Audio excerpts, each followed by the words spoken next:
ਸਤਿ ਸ਼੍ਰੀ ਅਕਾਲ। ਤੁਸੀਂ ਜੁੜੇ ਹੋਏ ਹੋ ਪੰਜਾਬੀ ਰੇਡੀਓ USA ਦੇ ਨਾਲ ਤੇ ਮੈਂ ਹਾਂ ਪ੍ਰਵੀਨ ਸ਼ਰਮਾ ਲੈ ਕੇ ਹਾਜ਼ਰ ਹਾਂ ਪ੍ਰੋਗਰਾਮ ਖਬਰ ਤੇ ਨਜ਼ਰ ਪ੍ਰੋਗਰਾਮ ਦੇ ਵਿੱਚ ਖਬਰਾਂ ਤੇ ਚਰਚਾ ਕਰਨ ਦੇ ਲਈ ਮੇਰੇ ਨਾਲ ਜੁੜ ਚੁੱਕੇ ਨੇ ਪੰਜਾਬ ਤੋਂ ਪੱਤਰਕਾਰ ਦੀਪਕ ਸ਼ਰਮਾ ਚਨਾਰਥਲ ਜੀ। ਉਹਨਾਂ ਦਾ ਸਵਾਗਤ ਕਰਦੇ ਹਾਂ। ਪਹਿਲਾਂ ਫਿਰ ਕਰਾਂਗੇ ਕਿ ਅਹਿਮ ਖਬਰਾਂ ਨੂੰ ਲੈ ਕੇ ਚਰਚਾ। ਸ਼ਰਮਾ ਜੀ, ਸਤਿ ਸ਼੍ਰੀ ਅਕਾਲ ਜੀ। ਸਵਾਗਤ ਹੈ ਜੀ ਪੰਜਾਬੀ ਰੇਡੀਓ USA ਤੇ।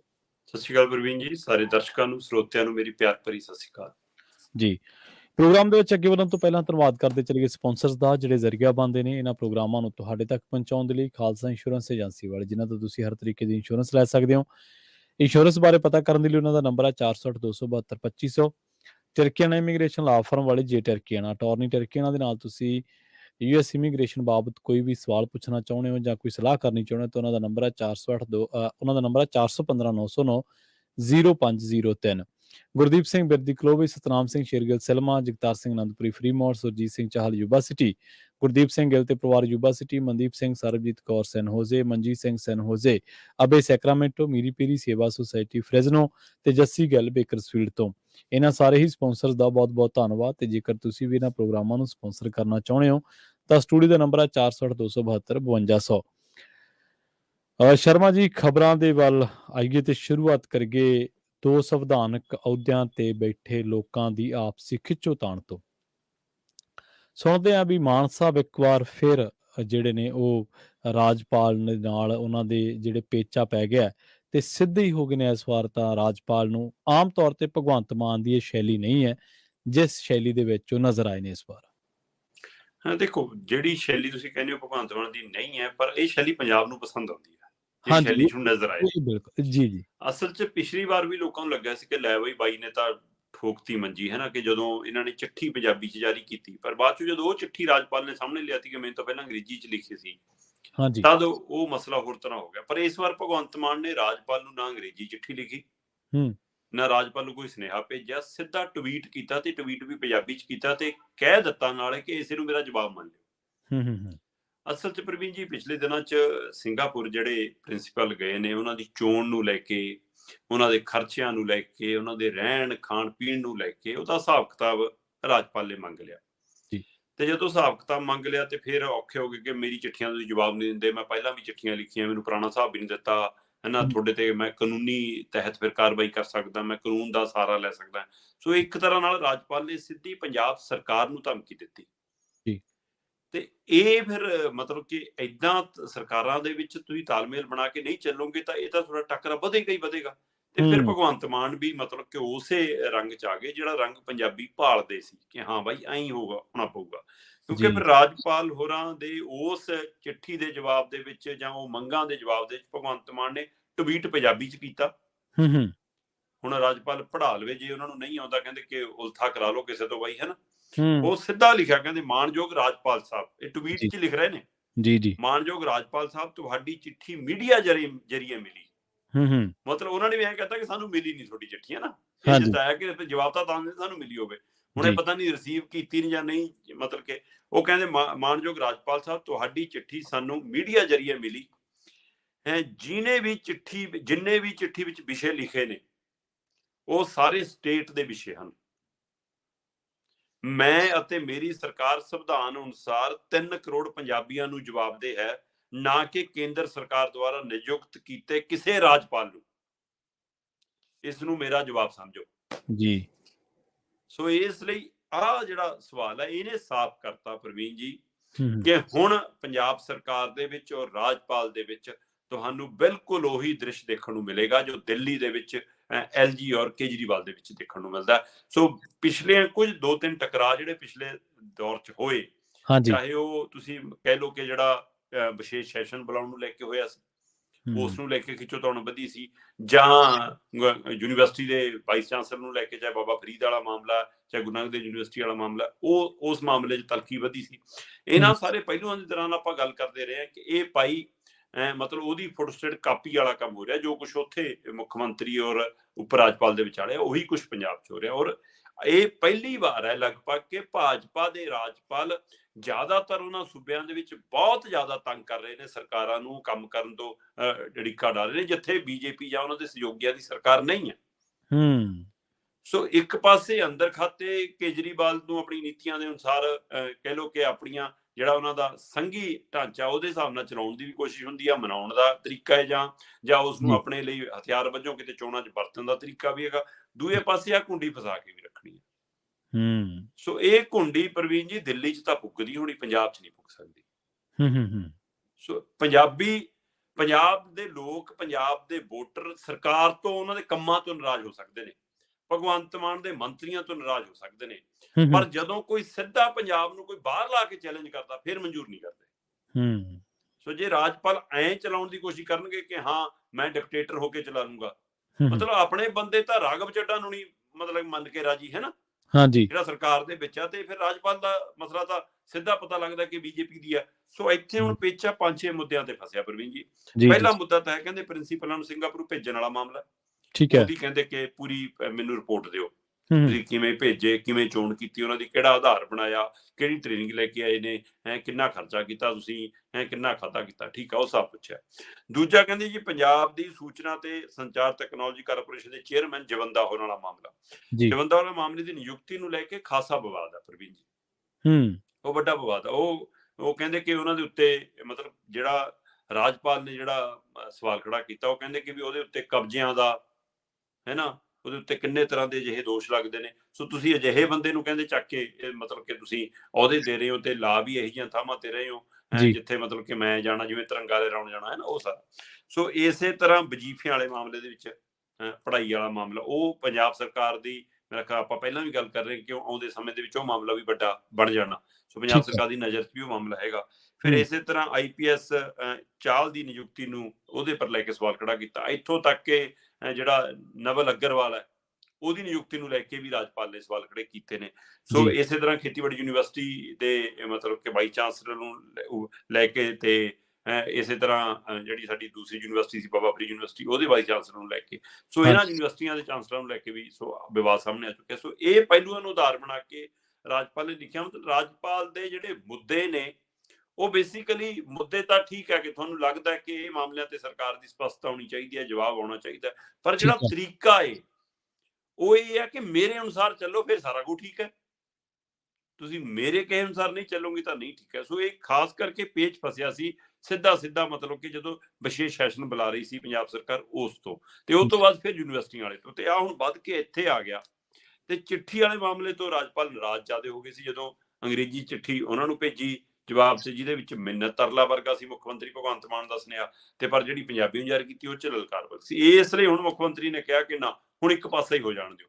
ਸੋ ਹੁਣ ਇੱਕ ਪਾਸਾ ਜੀ ਕਿ ਜਿਹੜਾ ਉਹਨਾਂ ਨੇ ਸਾਫ਼ ਕਹਿਤਾ ਕਿ ਮੈਂ ਕੇਂਦਰ ਵੱਲੋਂ ਨਿਯੁਕਤ ਕੀਤੇ ਗਏ ਰਾਜਪਾਲ ਨੂੰ ਜਵਾਬ ਦੇ ਨਹੀਂ ਆ, ਮੈਂ ਪੰਜਾਬ ਨੂੰ, ਪੰਜਾਬੀਆਂ ਨੂੰ, 3 ਕਰੋੜ ਪੰਜਾਬੀਆਂ ਨੂੰ ਜਵਾਬ ਦਿਆਂ। ਸੋ ਹੁਣ ਉਹਨਾਂ ਨੂੰ ਜਵਾਬ ਕੀ ਦੇਣਗੇ, ਉਹਨਾਂ ਦੇ ਕੰਮ ਮਤਲਬ ਕਿ ਇਹਨਾਂ ਸਵਾਲਾਂ ਦੇ ਵੀ ਜਵਾਬ ਹੁਣ ਪੰਜਾਬ ਵੀ ਮੰਗੇਗਾ ਜੀ। ਸੋ ਇਹਦੇ ਵਿੱਚ ਕੋਈ ਸ਼ੱਕ ਨਹੀਂ, ਜਿਹੜੇ ਸਵਾਲ ਰਾਜਪਾਲ ਨੇ ਖੜੇ ਕਰਤੇ ਉਹਦਾ ਜਵਾਬ ਪੰਜਾਬ ਵੀ ਚਾਹੇਗਾ, ਪਰ ਪੰਜਾਬ ਚਾਹੇਗਾ ਹੁਣ ਪੰਜਾਬ ਨੂੰ ਦੇ ਦਿਓ, ਰਾਜਪਾਲ ਨੂੰ ਚਾਹੇ ਨਾ ਦਿਓ। ਸੋ ਇਸ ਲਈ ਜਵਾਬ ਦੇ ਤਾਂ ਤੈਅ ਆ ਸਰਕਾਰ ਦੀ। ਮਤਲਬ ਇਹ ਇੰਨਾ ਟਵੀਟ ਕਰਕੇ ਭਗਵੰਤ ਮਾਨ ਜੀ ਉਹਨਾਂ ਦੀ ਸਰਕਾਰ ਬਚ ਨਹੀਂ ਸਕਦੀ, ਪਰ ਫਿਕਰਮੰਦੀ ਇਹ ਆ ਪ੍ਰਵੀਨ ਜੀ ਕਿ ਜੇਕਰ ਰਾਜਪਾਲ ਨਾਲ ਵਿਗਾੜ ਪੈਂਦਾ, ਰਾਜਪਾਲ ਲਈ ਤਣਾਅ ਵੱਧਦਾ, ਤਾਂ ਉਹਦਾ ਅਸਰ ਸਮੁੱਚੇ ਪੰਜਾਬ ਦੇ ਕੰਮਕਾਰ ਤੇ ਪੈਣਾ, ਤੇ ਉਹਦਾ ਅਸਰ ਕੇਂਦਰ ਵੀ ਮਤਲਬ ਕਿ ਫਿਰ ਬੈਕ ਤੇ ਰਾਜਪਾਲ ਨਾਲ ਖੜੂਗਾ ਕਿ ਆਪਣੇ ਜਿਹੜਾ ਚਹੇਤਾ ਲੀਡਰ ਉਹਨਾਂ ਦਾ ਵੀ ਮੰਨਿਆ ਜਾਂਦਾ ਮੋਦੀ ਔਰ ਅਮਿਤ ਸ਼ਾਹ ਦਾ, ਭਗਵੰਤ ਮਾਨ, ਉਹਦੇ ਨਾਲ ਖੜੇਗਾ, ਜਾਂ ਇਹ ਕੇਜਰੀਵਾਲ ਤੋਂ ਕੋਈ ਤੋੜ ਵਿਛੋੜੇ ਦੀ ਖੇਡ ਚੱਲ ਰਹੀ ਆ। ਸੋ ਇਹ ਟਵੀਟ ਵੀ ਕੀ ਭਗਵੰਤ ਮਾਨ ਨੇ ਸਵੈ ਇੱਛਾ ਨਾਲ ਕੀਤਾ ਜਾਂ ਉਹ ਉਧਰੋਂ ਕਰਾਇਆ, ਇਹ ਵੀ ਅੰਦਰ ਰਾਜਨੀਤਿਕ ਸਵਾਲ ਕਈ ਤਰ੍ਹਾਂ ਦੇ ਖੜੇ ਨੇ, ਪਰ ਭਗਵੰਤ ਮਾਨ ਦਾ ਇਹ ਅੰਦਾਜ਼ ਪੰਜਾਬ ਨੂੰ, ਪੰਜਾਬੀਆਂ ਨੂੰ ਪਸੰਦ ਆਇਆ ਜੀ। ਸ਼ਰਮਾ ਜੀ, ਆਪਾਂ ਅਗਲੀ ਖਬਰ ਦੇ ਵੱਲ ਵਧੀਏ ਤੇ ਗੱਲ ਕਰੀਏ ਭਾਰਤ ਦੇ ਵਿੱਚ ਜਿਹੜਾ ਯੂਨੀਵਰਸਿਟੀਆਂ ਦਾ ਜਿਹੜਾ ਚੱਲਦਾ ਗੋਰਖ ਧੰਦਾ। ਇਹ ਗੱਲ ਸਾਹਮਣੇ ਆਈ ਹੈ ਇੱਕ ਰਿਪੋਰਟ ਦੇ ਵਿੱਚ ਕਿ ਭਾਰਤ ਦੇ ਵਿੱਚ 62% ਯੂਨੀਵਰਸਿਟੀਆਂ ਤੇ 78% ਕਾਲਜ ਜਿਹੜੇ ਚੱਲ ਰਹੇ ਨੇ ਉਹ ਬਿਨਾਂ ਮਾਨਤਾ ਤੋਂ ਚੱਲ ਰਹੇ ਨੇ ਜੀ। ਬਿਲਕੁਲ ਪ੍ਰਵੀਨ ਜੀ, ਦੋ ਤਰ੍ਹਾਂ ਦੀ ਮਾਨਤਾ ਹੁੰਦੀ ਹੈ। ਇੱਕ ਤਾਂ ਮਤਲਬ ਕਿ ਸਿੱਧੀ UGC ਵਾਲੀ ਜਿਹੜੀ ਮਾਨਤਾ ਯੂਨੀਵਰਸਿਟੀਆਂ ਕਾਲਜਾਂ ਨੂੰ ਜਿਵੇਂ ਲੈਣੀ ਪੈਂਦੀ ਹੈ ਨਾ, ਸੋ ਠੀਕ ਹੈ ਜੀ, ਤੁਸੀਂ ਉਹਦੇ ਆਧਾਰ ਤੇ ਤੁਸੀਂ ਉਹਦੇ ਵਿੱਚ ਸ਼ਾਮਲ ਹੋ। ਪਰ ਇੱਕ UGC ਨੇ ਜਿਹੜੀ ਉੱਚ ਸਿੱਖਿਆ ਸਾਡੀ ਮਤਲਬ ਕਿ ਹਾਇਰ ਐਜੂਕੇਸ਼ਨ ਜਿਹਨੂੰ ਆਪਾਂ ਕਹਿੰਦੇ ਆ, ਚਾਹੇ ਉਹ ਕਾਲਜ ਲੈਵਲ ਤੇ ਹੋਵੇ ਚਾਹੇ ਯੂਨੀਵਰਸਿਟੀ ਲੈਵਲ ਤੇ, ਉਹਦੇ ਲਈ ਇੱਕ ਨੈਕ ਦੀ ਮਾਨਤਾ ਨੂੰ ਲਾਜ਼ਮੀ ਕੀਤਾ ਹੋਇਆ ਜੀ। ਤੁਸੀਂ ਨੈਕ ਤੋਂ ਮਾਨਤਾ ਤੁਹਾਡੀ ਹੋਣੀ ਬਹੁਤ ਜ਼ਰੂਰੀ ਹੈ। ਨੈਕ ਤੋਂ ਇਹਨਾਂ ਦਾ ਭਾਵ ਹੈਗਾ ਮਤਲਬ ਕਿ ਨੈਸ਼ਨਲ ਅਸੈਸਮੈਂਟ ਐਂਡ ਐਕ੍ਰੀਡੇਸ਼ਨ ਕੌਂਸਲ, ਹੈ ਨਾ। ਸੋ ਉਸ ਕੌਂਸਲ ਤੋਂ ਕਹਿੰਦੇ ਕਿ ਮਾਨਤਾ ਲੈਣੀ ਜ਼ਰੂਰੀ ਹੈ। ਪਰ ਜਿਹੜੇ ਅੰਕੜੇ ਸਾਹਮਣੇ ਆਏ ਉਹ ਫਿਕਰਮੰਦੀ ਵਾਲੇ ਨੇ ਕਿ ਐਡਾ ਬੜਾ, ਜਿਵੇਂ ਤੁਸੀਂ ਕਿਹਾ, ਗੋਰਖ ਧੰਦਾ ਚੱਲਦਾ। ਸੋ ਇਹ ਤੁਸੀਂ ਹਿਸਾਬ ਲਾਓ, 62% ਪੰਜਾਬ ਦੇਸ਼ ਦੀਆਂ ਸਾਰੀਆਂ ਯੂਨੀਵਰਸਿਟੀਆਂ ਚੋਂ 100 ਪਿੱਛੇ 62 ਯੂਨੀਵਰਸਿਟੀਆਂ ਤੇ 100 ਪਿੱਛੇ 78 ਕਾਲਜ, ਮਤਲਬ 78% ਦੇਸ਼ ਦੇ ਕਾਲਜ ਤੇ 62% ਯੂਨੀਵਰਸਿਟੀਆਂ ਬਿਨਾਂ ਨੈਕ ਦੀ ਮਾਨਤਾ ਤੋਂ ਚੱਲ ਰਹੀਆਂ ਨੇ। ਇਹ ਤੋਂ ਹੋਰ ਮਤਲਬ ਕਿ ਮਾਪਿਆਂ ਨਾਲ ਧੋਖਾ, ਦੇਸ਼ ਨਾਲ ਧੋਖਾ, ਸਿੱਖਿਆ ਖੇਤਰ 'ਚ ਧੋਖਾ ਹੋਰ ਕੀ ਹੋ ਸਕਦਾ। ਸੋ ਇਹ ਉਹੀ ਹੈ ਕਿ ਦੇਸੀ ਘਿਓ 'ਚ ਤੁਸੀਂ ਡਾਲਡਾ ਮਿਲਾ ਕੇ ਜਾਂ ਹੈ ਨਾ ਹੋਰ ਕੁਝ ਮਿਲਾ ਕੇ ਵੇਚੀ ਜਾਓ। ਸੋ ਇਹ ਉਹ ਤੋਂ ਧੰਦਾ, ਮਤਲਬ ਮਾਂ ਪਿਓ ਭਰੋਸਾ ਕਰਦੇ ਨੇ ਕਿ ਯੂਨੀਵਰਸਿਟੀ ਹੈ, ਇਹ UGC ਦੀ ਲਿਸਟ 'ਚ ਹੈਗੀ ਆ। ਸੋ UGC ਨੂੰ ਵੀ ਇਹ ਸਵਾਲ ਮਤਲਬ ਵੱਡਾ ਖੜਾ ਹੈ ਕਿ ਫਿਰ UGC ਉਹਨਾਂ ਨੂੰ ਆਪਣੀ ਲਿਸਟ 'ਚ ਕਿਵੇਂ ਪਾਉਂਦੀ ਹੈ। ਕਿ ਸਿਰਫ UGC ਤੋਂ ਮਾਨਤਾ ਲੈ ਲਈ, ਉਹਨਾਂ ਦੀ ਫੀਸ ਭਰਤੀ ਰਜਿਸਟ੍ਰੇਸ਼ਨ ਕਰਾ ਲਈ, ਤਾਂ ਜੇ ਨੈਕ ਤੋਂ ਮਾਨਤਾ ਨਹੀਂ ਹੈ ਤਾਂ UGC ਵੀ ਉੱਥੇ ਨਾਲ ਲਿਖੇ ਨਾ। ਸੋ ਇਹ ਮਾਪਿਆਂ ਨੂੰ ਵੀ ਸਪਸ਼ਟ ਹੋਣਾ ਚਾਹੀਦਾ ਹੈ। ਇਹਦੇ ਇਸ਼ਤਿਹਾਰ ਕਿਉਂ ਨਹੀਂ ਜਾਰੀ ਹੁੰਦੇ? ਜਦੋਂ ਯੂਨੀਵਰਸਿਟੀ ਕਾਲਜਾਂ ਦੇ ਇਸ਼ਤਿਹਾਰ ਲੱਗਦੇ ਨੇ, ਬਰਾਬਰ UGC ਆਪਣੇ ਇਸ਼ਤਿਹਾਰ ਲਾ ਦੇਵੇ ਕਿ ਭਾਈ ਇਹ ਮਾਨਤਾ ਪ੍ਰਾਪਤ ਨਹੀਂ ਜਿਹੜੀ ਤੁਹਾਤੋਂ ਨਿਆਣੇ ਮੰਗਦੀ ਹੈ ਜੀ। ਲੋਕ ਸਭਾ ਦੇ ਵਿੱਚ ਸਵਾਲ ਆਇਆ, ਲੋਕ ਸਭਾ ਦੇ ਵਿੱਚ ਸਿੱਖਿਆ ਸੰਸਥਾਵਾਂ ਦੀ ਮਾਨਤਾ ਨੂੰ ਲੈ ਕੇ ਇੱਕ ਸਵਾਲ ਆਇਆ। ਉਸ ਦੇ ਜਵਾਬ ਦੇ ਵਿੱਚ ਇਹ ਅੰਕੜੇ ਆਏ ਨੇ ਜੀ। ਇਹ ਤੁਹਾਡੇ ਸਾਡੇ ਕਿਸੇ ਮੀਡੀਆ ਦੇ, ਕਿਸੇ ਸਰਵੇ ਦੇ, ਕਿਸੇ ਏਜੰਸੀ ਦੇ ਅੰਕੜੇ ਨਹੀਂ ਹੈਗੇ। ਇਹ ਭਾਰਤ ਸਰਕਾਰ ਦੇ ਅੰਕੜੇ ਨੇ ਜਿਹੜੇ ਲੋਕ ਸਭਾ 'ਚ ਪੇਸ਼ ਹੋਏ ਨੇ ਜੀ। ਇੱਥੋਂ ਫਿਰ ਇਹ ਤੋਂ ਬਾਅਦ ਹੋਰ ਕੀ ਹੋ ਸਕਦਾ ਕਿ ਇਹਦੇ ਲਈ ਫਿਰ ਸਰਕਾਰ ਵੀ ਤਾਂ ਜਵਾਬ ਦੇ। ਕੇਂਦਰ ਸਰਕਾਰ ਦੱਸੇ ਜਿਹੜੇ ਗੋਗਾ ਗਾਉਂਦੇ ਨੇ ਕਿ ਅਸੀਂ ਇੰਨਾ ਸਿਸਟਮ ਸੁਧਾਰ ਲਿਆ, ਇੰਨਾ ਫਲਾਣਾ ਕਰ ਲਿਆ। ਸੋ ਉਹ ਵੀ ਜਵਾਬ ਦੇ। ਮੋਦੀ ਸਰਕਾਰ ਵੀ ਇਹਦੇ ਲਈ ਜਵਾਬ ਦੇ ਕਿ ਤੁਸੀਂ ਇਹ ਅੰਕੜੇ ਦੇ ਕੇ ਕੱਲੀਆਂ ਯੂਨੀਵਰਸਿਟੀਆਂ ਨੂੰ ਮਤਲਬ ਕਟਹਿਰੇ 'ਚ ਨਹੀਂ ਖੜਾ ਕਰ ਸਕਦੇ। ਤੁਹਾਡੇ ਤੇ ਵੀ ਉੱਡਾ ਹੀ ਬੜਾ ਸਵਾਲ ਖੜਾ ਹੈ ਕਿ ਫਿਰ ਤੁਹਾਡੀ ਸਰਕਾਰ ਕੀ ਹੈ, ਤੁਹਾਡਾ ਪ੍ਰਬੰਧ ਕੀ ਹੈ, ਤੁਹਾਡਾ ਸਿਸਟਮ ਕੀ ਹੈ। ਇੱਥੇ ED ਕਿੱਥੇ ਜਾਂਦੀ ਹੈ? ਫਿਰ ਜੇਕਰ ਹੋਰ ਮਾਮਲੇ 'ਚ ED ਚੈੱਕ ਕਰਦੀ ਹੈ, ਫਿਰ ਆ ਵੀ ED ਨੂੰ ਦੇ ਦਿਓ। ਜੇਕਰ ਮਤਲਬ ਯੂਨੀਵਰਸਿਟੀਆਂ ਦੇ ਉੱਪਰ ਟੀਮਾਂ ਨੇ ਚੈੱਕ ਨਹੀਂ ਕਰਨਾ। ਲਓ ਮੈਂ ਅੰਕੜੇ ਦੱਸਦਾ ਤੁਹਾਨੂੰ। ਕਹਿੰਦੇ ਦੇਸ਼ ਦੇ ਵਿੱਚ ਕੁੱਲ 1113 ਦੇ ਕਰੀਬ ਯੂਨੀਵਰਸਿਟੀਆਂ ਨੇ ਪ੍ਰਵੀਨ ਜੀ।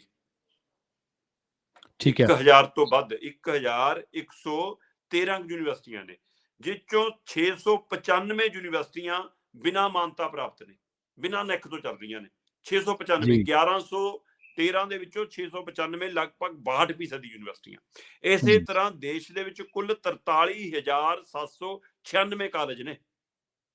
43,796 ਲਗਭਗ 43,800 ਕਾਲਜ ਨੇ ਤੇ ਜਿਹਦੇ ਵਿੱਚੋਂ 34,734 ਕਾਲਜ ਬਿਨਾਂ ਨੈਕ ਦੀ ਮਾਨਤਾ ਤੋਂ ਚੱਲ ਰਹੇ ਨੇ ਤੇ ਸੁੱਤੀਆਂ ਪਈਆਂ ਨੇ ਸਰਕਾਰਾਂ, ਚਾਹੇ ਸੂਬਿਆਂ ਦੀਆਂ ਸਰਕਾਰਾਂ ਨੇ, ਚਾਹੇ ਉਹ ਕੇਂਦਰ ਦੀਆਂ ਸਰਕਾਰਾਂ ਨੇ। ਕਾਹਦੇ ਲਈ ਲਾਉਨੇ ਹੋ ਫਿਰ ਤੁਸੀਂ ਸਿੱਖਿਆ ਮੰਤਰੀ? ਕਾਹਦੇ ਨੇ ਐਜੂਕੇਸ਼ਨ ਮਿਨਿਸਟਰ ਤੁਹਾਡੇ? ਕਾਹਦਾ ਐਜੂਕੇਸ਼ਨ ਡਿਪਾਰਟਮੈਂਟ? ਕੀ ਉਹ ਤਨਖਾਹ ਲੈਣ ਦਾ, ਕੀ ਉਹ ਭੱਤੇ ਲੈਣ ਦਾ, ਕੀ ਉਹ ਹੂਟਰ ਮਾਰਨ ਦਾ ਫਿਰ ਹੱਕ ਰੱਖਦੇ ਨੇ? ਸੋ ਇਹ ਉਹਨਾਂ ਪਰ ਵੀ ਉੱਡਾ ਹੀ ਬੜਾ ਸਵਾਲ ਖੜਾ। ਉਹ ਕਹਿੰਦੇ ਜੀ ਇਹਨਾਂ ਕਿਸੇ ਨੇ ਵੀ ਮਾਨਤਾ ਨਹੀਂ ਲਈ ਹੋਈ।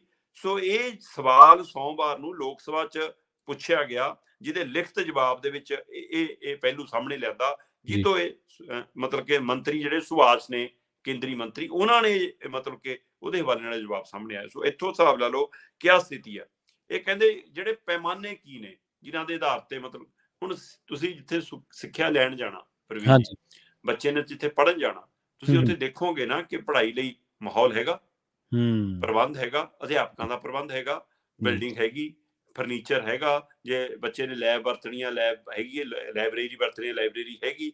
ਸੋ ਉੱਥੇ ਨੈਟ ਦਾ ਪ੍ਰਬੰਧ ਹੈਗਾ। ਕੀ ਪ੍ਰਬੰਧ ਨੇ ਇਹੀ ਦੇਖਣੇ ਹੁੰਦੇ ਆ। ਹੁਣ 7-8 ਪੁਆਇੰਟ ਨੇ ਜਿਹੜੇ ਮਾਪਦੰਡਾਂ ਤੇ ਕਾਲਜਾਂ ਯੂਨੀਵਰਸਿਟੀਆਂ ਨੇ ਖਰੇ ਉਤਰਨਾ ਹੁੰਦਾ। ਇਸ਼ਤਿਹਾਰਬਾਜ਼ੀ 'ਚ ਨੰਬਰ 1 ਨੇ, ਬਿਲਡਿੰਗਾਂ ਨੂੰ ਬਾਹਰੋਂ ਦਿਖਾਉਣ 'ਚ ਨੰਬਰ 1 ਨੇ, ਹੈ ਨਾ। ਕੈਫੇ ਚੱਲਦੇ ਆ ਜੀ, ਸਿੰਗਰ ਆ ਗਏ ਜੀ, ਫਿਲਮਾਂ ਦੀ ਪ੍ਰਮੋਸ਼ਨ ਹੋ ਗਈ ਜੀ ਕਾਲਜਾਂ ਯੂਨੀਵਰਸਿਟੀਆਂ 'ਚ, ਉਹਦੇ ਲਈ ਨੰਬਰ 1 ਨੇ। ਪਰ ਜਿਹੜੇ ਸਿੱਖਿਆ ਲਈ ਪੈਮਾਨੇ ਨੇ, ਜਿਹਦੇ ਲਈ ਤੁਸੀਂ ਫੀਸ ਲੈਂਦੇ ਹੋ, ਉਹਦੇ ਤੇ ਖਰੇ ਨਹੀਂ। ਲੋਕ ਕੀ ਪੈਮਾਨੇ ਨੇ? ਕਹਿੰਦੇ ਜੀ ਕਰਿਕੂਲਮ ਹੋਣਾ ਬਹੁਤ ਜ਼ਰੂਰੀ ਹੈ। ਠੀਕ ਹੈ ਜੀ। ਦੂਜਾ ਕਹਿੰਦੇ ਟੀਚਿੰਗ ਮਤਲਬ ਕਿ ਸਟਾਫ ਤੇ ਲਰਨਿੰਗ ਸਟਾਫ, ਉਹ ਸਾਰੇ ਦਾ ਸਾਰਾ ਪ੍ਰਬੰਧ ਹੋਣਾ ਚਾਹੀਦਾ। ਰਿਸਰਚ ਦਾ ਸਾਰੇ ਕੇਂਦਰ ਹੋਣੇ ਚਾਹੀਦੇ ਨੇ, ਖੋਜ ਦਾ ਸਾਰਾ ਪ੍ਰਬੰਧ ਹੋਣਾ ਚਾਹੀਦਾ, ਖੋਜ ਕੇਂਦਰਾਂ ਦਾ, ਹੈ ਨਾ। ਇਨਫਰਾਸਟਰਕਚਰ, ਸਾਰੀਆਂ ਇਮਾਰਤਾਂ, ਫਰਨੀਚਰ, ਬਿਲਡਿੰਗ, ਇਹ ਸਾਰੀਆਂ ਚੀਜ਼ਾਂ ਦਾ ਹੋਣਾ ਜ਼ਰੂਰੀ ਹੈ। ਤੁਹਾਡੇ ਕੋਲ ਢਾਂਚਾ ਕੀ ਹੈ? ਫਿਰ ਇਸੇ ਤਰ੍ਹਾਂ ਵਿਦਿਆਰਥੀਆਂ ਨੂੰ ਖੇਡਾਂ ਦੇ ਲਈ, ਉਹਦੇ ਲਈ ਕੀ ਹੈ ਤੁਹਾਡੇ ਕੋਲ? ਉਹਦਾ ਪੜ੍ਹਾਈ ਦੇ ਨਾਲ ਨਾਲ ਹੋਰ ਖੇਤਰਾਂ ਦੇ ਲਈ ਕੀ ਪ੍ਰਬੰਧ ਆ, ਹੈ ਨਾ। ਫਿਰ ਜਿਹੜਾ ਕੰਟਰੋਲ ਹੈ, ਗਵਰਨੈਂਸ ਹੈ ਤੁਹਾਡੀ, ਉਹਦੇ ਲਈ ਕੀ ਤੁਹਾਡੇ ਕੋਲ ਲੀਡਰਸ਼ਿਪ ਆ, ਕੀ ਪ੍ਰਬੰਧ ਨੇ ਉਹਦੇ ਲਈ। ਫਿਰ ਇਸੇ ਤਰ੍ਹਾਂ ਇਨੋਵੇਸ਼ਨ, ਉਹਦੇ ਵਿੱਚ ਮਤਲਬ ਕਿ ਤੁਸੀਂ ਬੱਚਿਆਂ ਨੂੰ ਨਵੇਂ ਹੋਰ ਕੇਂਦਰਾਂ ਵੱਲ ਪ੍ਰੇਰਿਤ ਕਰਨ ਦੇ ਲਈ ਕੀ ਪ੍ਰਬੰਧ ਨੇ। ਇੰਨੇ ਕੁ ਪੈਮਾਨੇ ਨੇ। ਉਹਦੇ ਉੱਤੇ ਵੀ ਦੇਸ਼ ਦੀਆਂ ਮਤਲਬ 62% ਯੂਨੀਵਰਸਿਟੀਆਂ ਤੇ 78% ਕਾਲਜ ਖਰੇ ਨਹੀਂ ਉਤਰਦੇ, ਜਿਹਦੇ ਕਾਰਨ ਉਹ ਨੈਕ ਦੀ ਮਾਨਤਾ ਨਹੀਂ ਮਿਲਦੀ।